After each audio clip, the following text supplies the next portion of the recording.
Hello everyone and welcome back to the Blackford Book Club and another volume of my essential film reviews collection.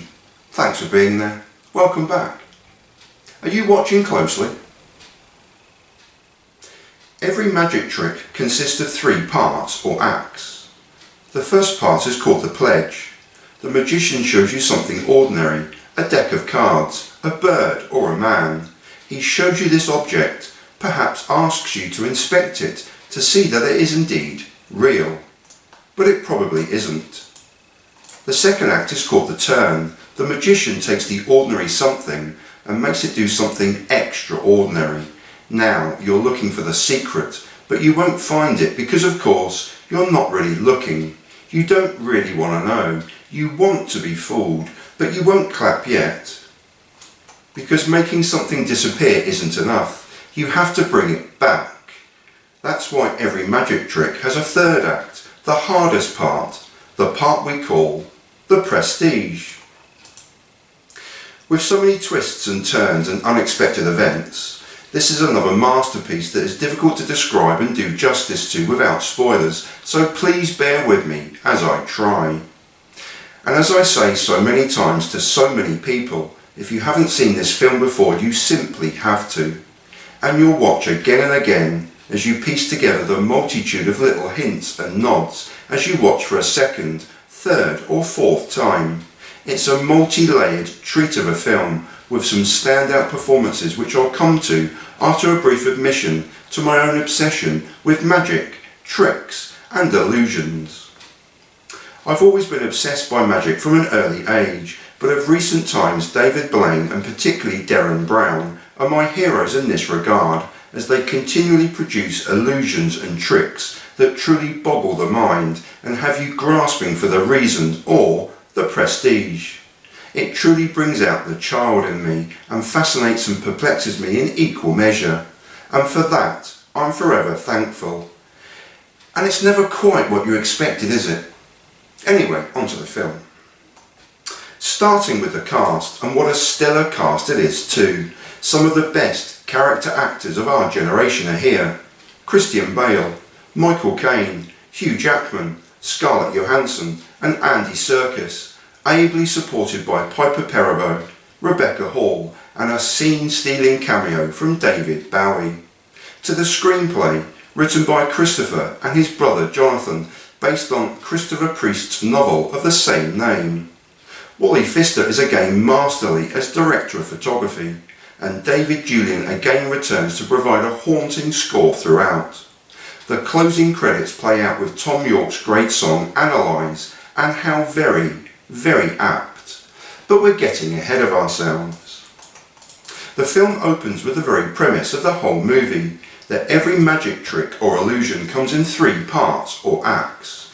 Part 1 is the pledge, 2 is the turn, and 3 is the prestige. Quickly this is shown through edited snippets of various different tricks, showing the 3 acts, but before you can fully absorb this process, the film moves quickly to a court scene, describing in detail how such a past act had gone horribly wrong. This court scene is near present day, but set around the turn of the 20th century. The continuous backstory is provided by an intense narration and the reading of 2 diaries from 2 different characters in 2 very different locations and circumstances. Often cut between the 2 characters, writing and reading the diaries, the outline detail is provided, but this is very much just the beginning. From the ill-fated trick onward, the film constantly deceives you, delights you, pleases you, challenges you, and can often break your heart. The ill-fated trick splits the friendship of 2 magicians, Alfred Borden, yet another powerful performance from Christian Bale, and Robert Angier, a stylish Hugh Jackman. Friends and rivals, they are seeking the ultimate illusion and are surrounded by equally rich, in-depth characters.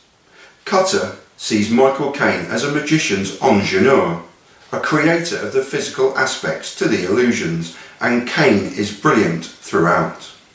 Olivia, a magician's assistant, is played brilliantly by the underrated Scarlett Johansson, and completing the triumvirate of wonderful female supporting roles in a very much male-dominated film is Julia, played by Piper Perabo, and Sarah by a brilliant Rebecca Hall. Character detail has been left deliberately vague so as not to hint at potential spoilers, but there are two further performances worthy of note. Ali sees Andy Serkis on top form, assisting Nikola Tesla, with David Bowie in a stunning cameo. The minor drawback here are the scant few scenes with Bowie, who is flawless. It's also interesting to note how Nikola Tesla leaves our screens, and cue the age-old conspiracy theory. But there's far more fact than fiction, or indeed theory, where this is concerned, but I'll leave that for another day. Rather, here's a brief dissection of his two, albeit brief, scenes. Angier is striding purposely towards Nikola Tesla's mountainside retreat after finally securing a desired audience with the inventor.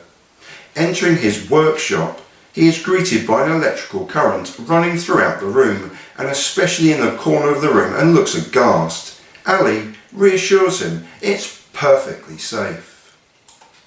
Shortly thereafter, Tesla comes striding through the electrical current and greets Angier with a firm handshake after complimenting him on his magic shows.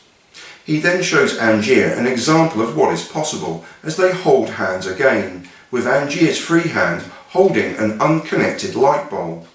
What's conducting the electricity? Asks an astonished Angier, to which Tesla's reply is a simple, our bodies, Mr. Angier, are quite capable of conducting and indeed producing energy. A brief cutscene follows as all three men enjoy lunch on a balcony enjoying the hills and mountains that surround them. Ali is only briefly in shot, whilst the camera is continually back and forth between Tesla and Angier as they tellingly discuss love, dreams, their obsessions, their life's work, and of course Angier's request for Tesla to build the ultimate illusion machine, his purpose for being here today. Before we reach this conclusion and the end of a very short scene, David Bowie steals the scene brilliantly. The first time I tried to change the world, I was hailed as a visionary.